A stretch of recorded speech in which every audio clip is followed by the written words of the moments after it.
everyone!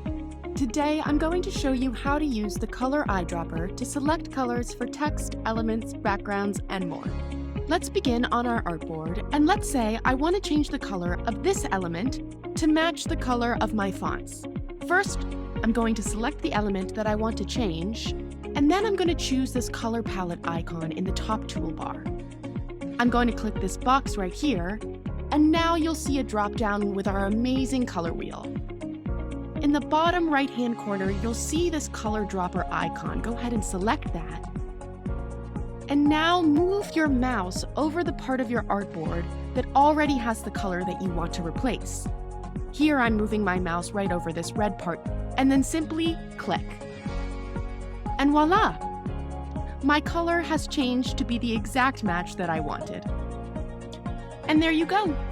In seconds, our design tools can bring your ideas to life. Check out our other videos to see how Simplified's design tools can help you and your brand every step of the way. See you there!